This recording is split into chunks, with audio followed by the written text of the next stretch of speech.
You care what people think more than you want to admit, more than you even notice. Every time you speak, decide, or create, there's a quiet voice wondering how it might come across. You start shaping parts of your life around reactions that haven't even happened. And slowly, without realizing it, you become a performer in your own day-to-day life.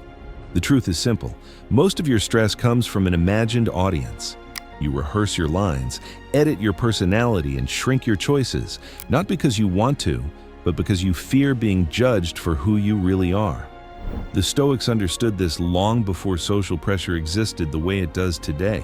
They knew that the heaviest chains are often invisible, and they knew that the more you try to please everyone, the further you drift from yourself. You're not tired of people, you're tired of acting, and this is where your freedom begins. Chapter 1. What you control versus what you imagine. A lot of the pressure you feel doesn't come from real events. It comes from the stories your mind builds around them. You replay moments, assume meanings, and fill silence with predictions. That habit makes simple situations feel heavier than they truly are. The Stoics understood this well. Epictetus taught that peace begins when you separate what you can shape from what you can't. Your decisions, your effort, your attitude, these belong to you.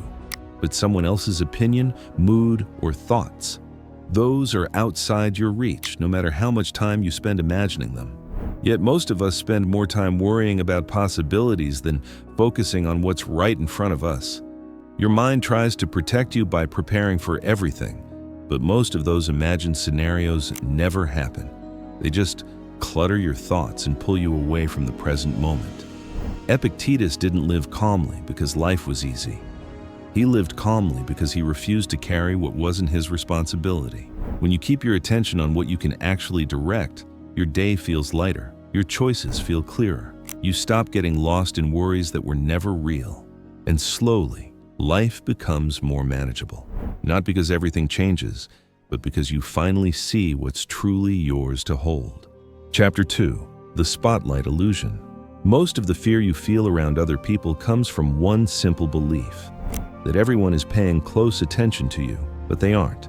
People are busy carrying their own doubts, chasing their own goals, and managing their own worries. They might glance your way, but their thoughts return to themselves almost instantly. Modern psychology calls this the spotlight effect, the idea that you're at the center of everyone's awareness when, in reality, you barely register. The Stoics knew this long before it was studied. They saw how ego exaggerates everything, every mistake, every reaction, every look. It convinces you that you're constantly being observed, but life moves too fast for that. People forget quickly. The thing you thought they noticed, they probably didn't. And even if they did, it didn't stay with them for long. When you really understand this, a huge amount of pressure drops away.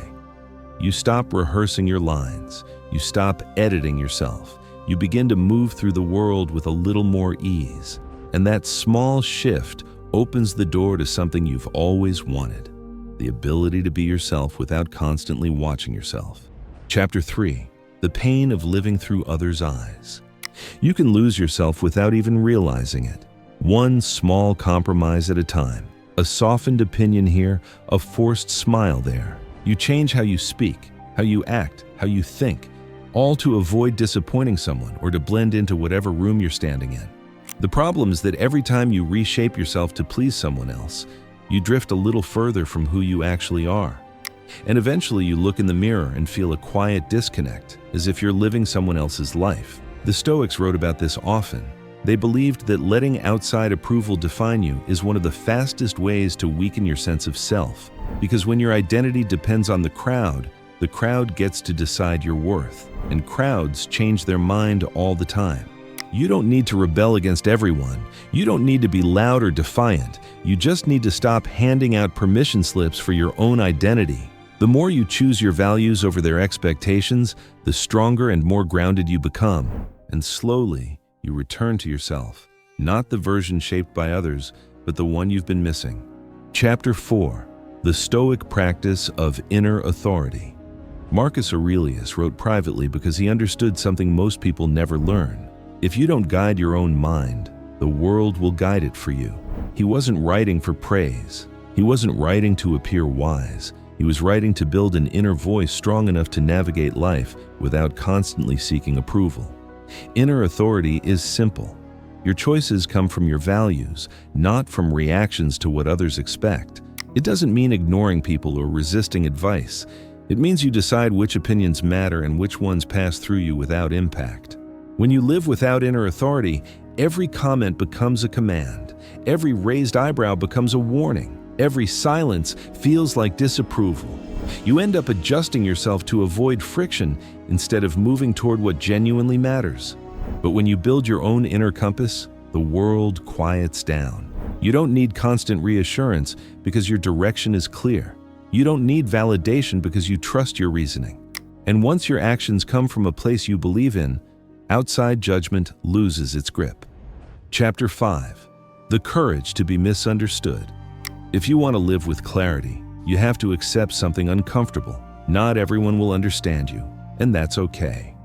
You can be honest, balanced, thoughtful, and still, people will misread your intentions. You can choose growth, and some will call it change. You can say no, and someone will take it personally. The Stoics embraced this early. They knew that chasing universal approval was impossible because everyone views the world through their own fears and beliefs. So even the most reasonable choice can look strange to the wrong person. When you accept that misunderstanding is part of life, you stop bending yourself into shapes that don't fit. You start making choices based on what's right, not what's popular. And instead of explaining your every move, you simply move. This kind of courage doesn't feel loud. It feels steady, like a quiet refusal to abandon your path just to keep everyone comfortable. And ironically, the moment you stop trying to be understood is the moment you finally begin to understand yourself. Chapter 6. Detaching from praise and criticism. It's easy to think the real problem is criticism, but praise can be just as limiting. If compliments lift you too high, negativity will crush you just as easily. Both reactions tie your worth to external noise, and both take you away from your own judgment. Stoics aimed for steadiness, not indifference, but balance. They didn't want their mood to swing depending on what others said. They wanted to live from the inside out, not the outside in. You've probably felt the trap before, doing something well and immediately checking who noticed, or holding back from trying something new because you fear the comments that might follow. Praise and criticism become two sides of the same leash.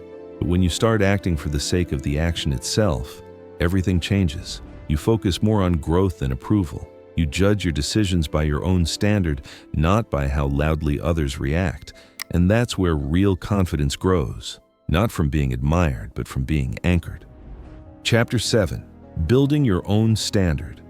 The moment you begin setting your own standard, you stop needing the world's.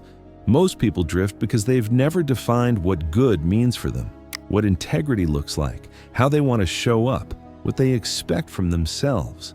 Without that inner foundation, you automatically absorb the expectations of whoever you're around. Stoics lived by a clear personal code, not a list of rigid rules, but a quiet understanding of what kind of person they aimed to become. That clarity made their choices simpler.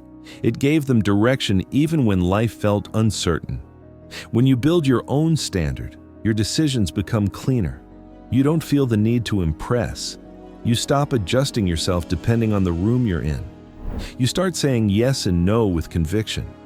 You realize you don't need to be perfect. You just need to be consistent with the person you've chosen to be.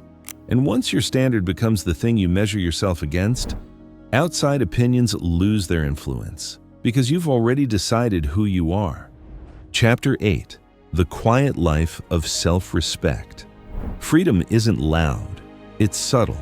It's the calm that comes from not needing approval to feel complete. It's the strength of acting from your values, not someone else's expectations. It's the peace that comes from trusting your own judgment. It's the quiet confidence of knowing that you don't need to win everyone over. You just need to be aligned with yourself. The Stoics weren't trying to be admired. They were trying to live clearly. And clarity creates a kind of peace that no opinion can give or take away. You stop caring what people think the moment you start caring about who you're becoming. Walk your path, hold your standard, respect yourself. That's Stoic freedom.